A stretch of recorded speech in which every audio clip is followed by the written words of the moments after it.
Welcome back to the Michigan Business Beat, brought to you on the Michigan Business Network. I'm Chris Holman, and we're coming to you from our studios in downtown Lansing. But our guest is on the other end of Lansing, looking down on us, as he always does, from his tower office at the Board of Water and Light, the general manager, Dick Peffley. Dick, it's good to have you on. Happy holidays.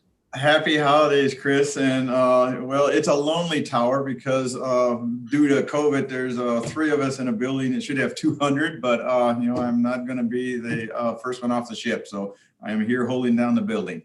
Yeah. So the captain goes down with it, right? So absolutely. But unlikely the Board of Water and Light is going to go down anytime future. You guys have been kind of in a growth pattern. Let's talk a little bit and give us a quick primer on Board of Water and Light for someone else who might not know that you're kind of a unique power company.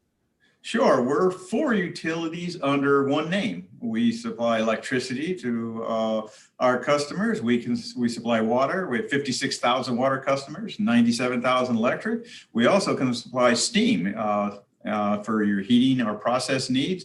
We've got about 220 customers there. And last, we supply chilled water so that you don't have to have air conditioning. So if you want to locate in the Lansing vicinity, it's one-stop shopping for all your utility needs. Yeah, unbelievable. You have a drive-through then for COVID so people can pick up their steam? Bring your bucket.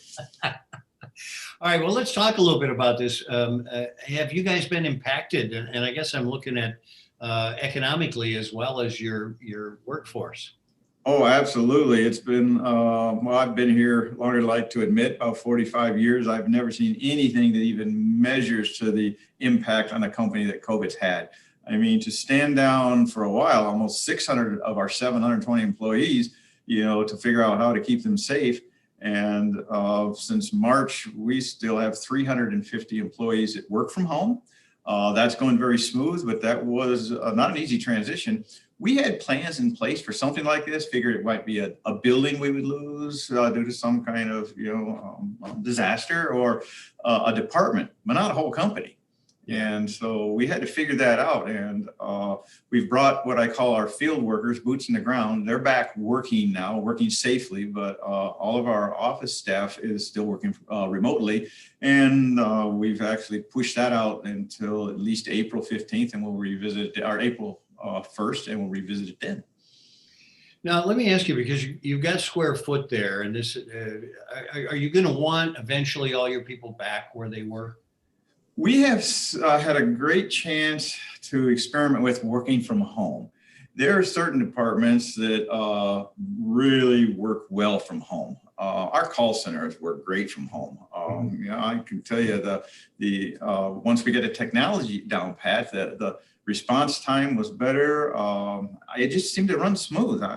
But there's some other departments that everything turns into a Teams meeting. Instead of walking to, if you're an electrical engineer and you got a question for the water engineer, instead of walking to the booth next door, you got to get on a Teams call. It seems to slow things down. So there's certain areas that we know that it's better to have you back in the office. And so it was a way to evaluate this through the pandemic. Yeah. Have you been selling power and water and steam at the same rate? Residential sales are up because of the work from home. People, I think water was up too. I think that while they were stuck at home, they were watering their lawn because they're looking out the window. Yeah. Electric sales are up just because of the computer usage, and they're running their air conditioning to the hot summer.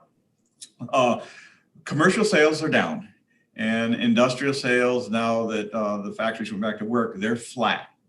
So we're seeing, definitely seeing changes in our business model, and we're going to come out of this strong, like I hope every other company does. So let me ask you a little bit about morale, because that becomes an issue in these kinds of things. How do you keep connected with your people, et cetera? How are you feeling and dealing with that? I still be a team to get out in front at every department. We have about 24 departments. They have a monthly safety meeting. I speak in every one of those meetings to keep morale up, because the morale is tough for the folks that are stuck at home. They want to be back. Yeah. Yeah. Well, there's something about getting out of the house too. And I think of the aspect of somebody who might dial down their heat during the day when they come to work. Now they're not. Correct. And same with the air conditioning in the summer. Yeah. Absolutely. What are you hearing from customers? Because when you talked about commercial sales being down, one of my worries has always been when they come back and people are on big leases saying to building owners, we don't need 4,000 square feet, we need 400. Are you anticipating any of that?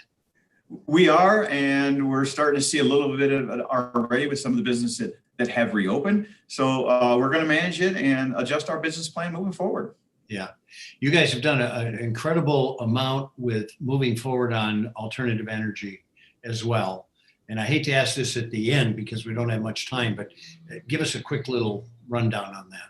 Well, carbon neutral by 2040, 10 years ahead of the state of Michigan, which their goal is great. 50% renewables right around the corner.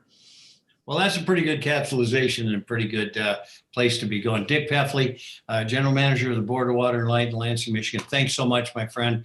You have a safe and happy holiday. You too, Chris. Thank you. All right, partner. Good talking to you. Chris Holman here on the Michigan Business Beat on the Michigan Business Network. We'll be back.